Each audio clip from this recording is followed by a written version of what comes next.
Lip sa loob. Ah. Ha. Ganda. Wala na pong gasolina po mga idol. Ang 1,000 nyo dito mga idol papuntang Pangasinan. Pagdating doon, mag-charge na lang po kayo mga idol.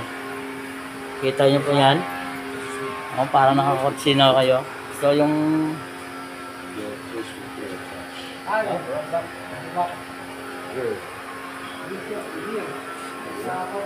yan mga idol.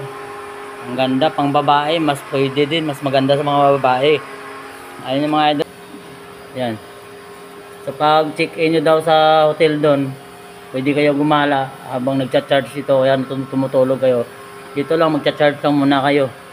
Yan po mga idol, ang haba pa ng tatakboy nito. Ang ganda, bagong labas po ngayon itong mga ano mga idol, mga sasakyan. Electric kotse na po, electric kotse. Ang ganda oh, parang Toyota Das. Yan mga Toyota Das. Okay mga idol, yan na lang po ah. Hanggang dyan na lang po mga idol. At abangan nyo na lang mga sa susunod na video ko mga idol. Pagpunta ko dito kay boss.